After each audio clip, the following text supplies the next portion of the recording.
Why do we create machines? What differ machines from simple tools? Why only selective few in history were able to design and create things that could dazzle people today? Why Leonardo da Vinci was able to invent things that puzzle scientists and engineers for centuries? What differs him from us?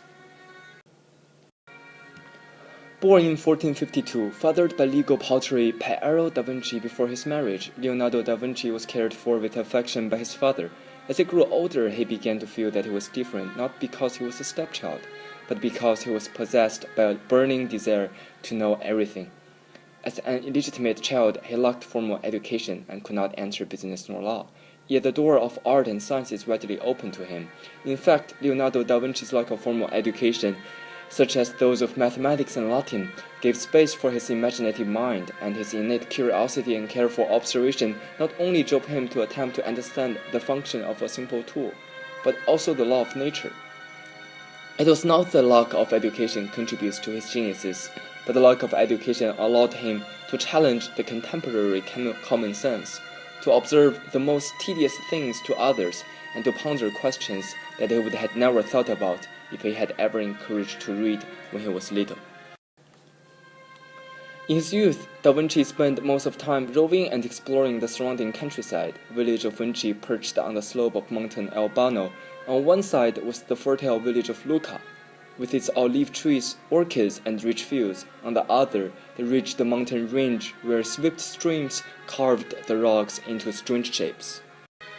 He observed bees, butterflies, eagles, sparrows, turtles, and many other animals. Moreover, he collected things that interested him: snake skins, odd stones polished by water, birds' eggs, the skeleton of small animals, insects stuck on pins, tadpoles, and strange plants. His observation and collection from nature are critical to his detailed drawing, understanding of light and shade, dimensions of objects, and most importantly, his passion in analyzing nature's enigmas and curiosity of understanding them.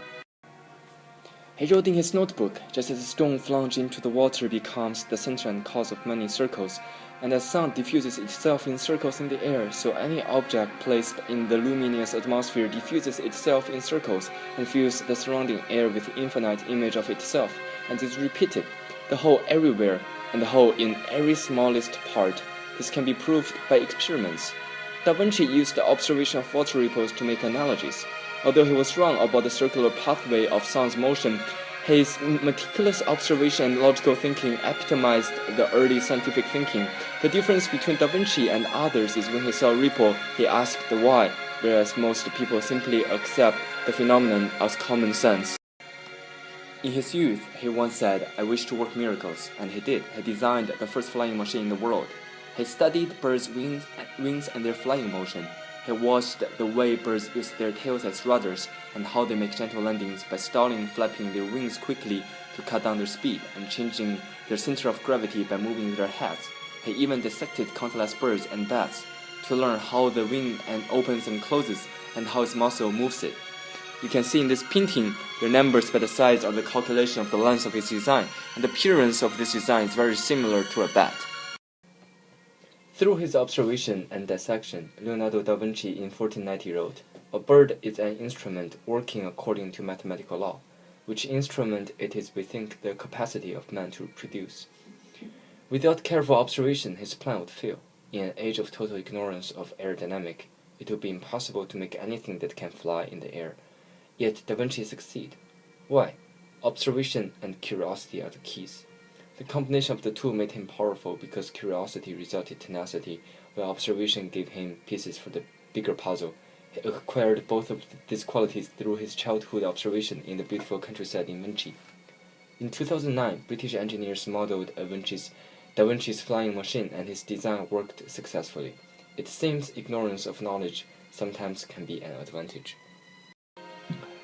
Da Vinci's unparalleled imagination was the second reason of his success. He was able to make analogies throughout his observation. In his notebook, he wrote numerous lessons he learned from insects, birds, and animals. His lessons are not only limited to new scientific discoveries, but also to human virtues.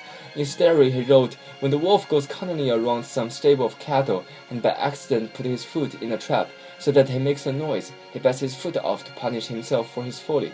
He wrote "Correzione" at the footnote, which means discipline in ancient Italian. He might even use these lessons for his own life. It was noted that wherever he went, he carried a sketchbook, filling its pages with everything that caught his eyes: workshops, mills, cannon, foundries, rocks, farm workers, horses, wagons, and labors in the vineyard.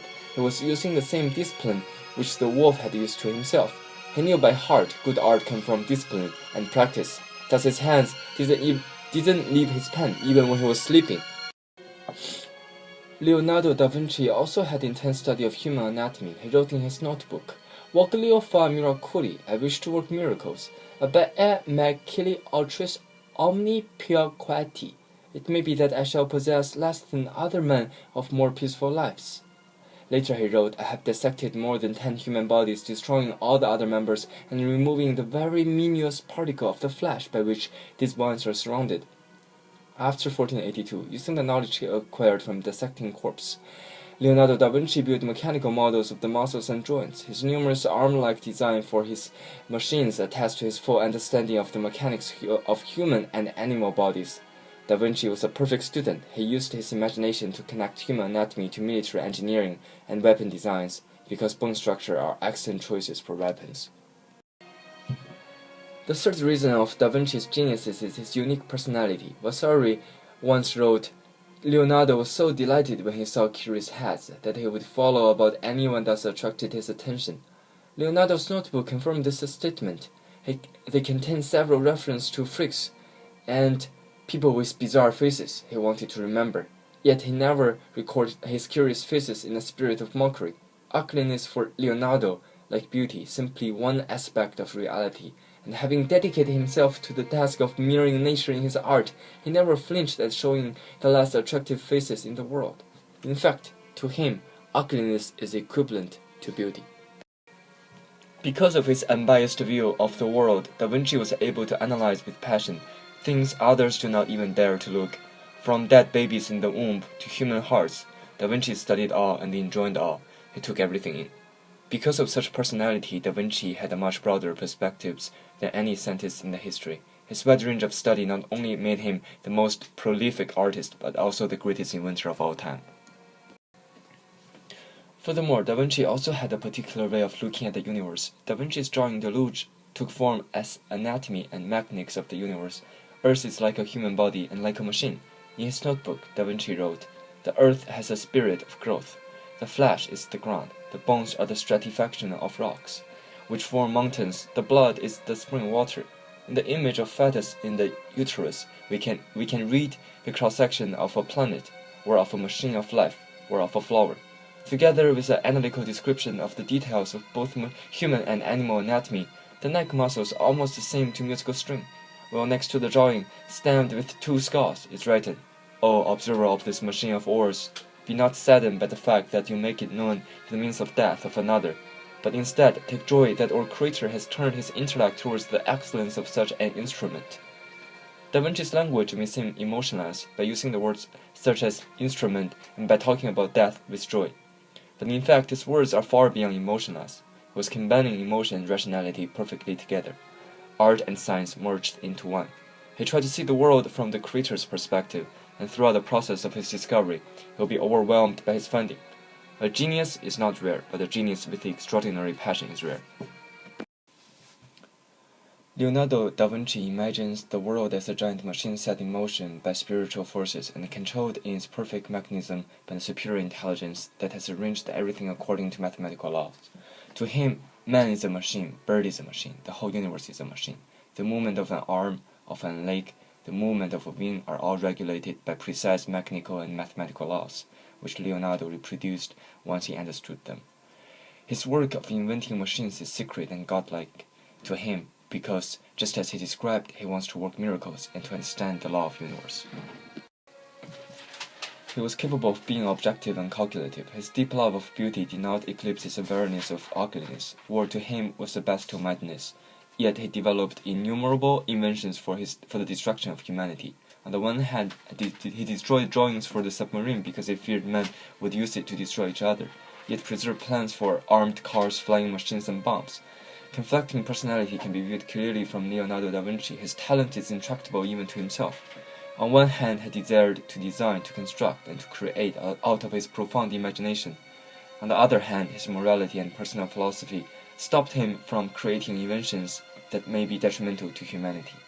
Da Vinci thus dwelled in a great paradox, yet through his struggle between his two opposites, he was able to cultivate some of the most innovative ideas in the history of science. His lack of education contributed to his careful observation and curiosity of nature. His unparalleled imagination allowed him to make bold analogies from his observation. His unique personality and peculiar view of the universe were important in motivating him and keeping him working ceaselessly and passionately. His burning desire of knowing everything made him to study, to model, and to invent. In a way, we all have the potential of Leonardo da Vinci. Some of our innate curiosity were lost as we matured into adulthood. Others were able to develop upon their curiosity and offer the world their inventions. It seems nature has a special power in nurturing minds and spirits. Just as Da Vinci once showed, through human ingenious it may take various inventions, which by the help of various machines answering the same end. It never devised any inventions more beautiful, nor more simple, nor more to the purpose than nature does. Because in her inventions, nothing is wanting, and nothing is superfluous, and she needs no counterpose when she makes limbs proper for motion in the body.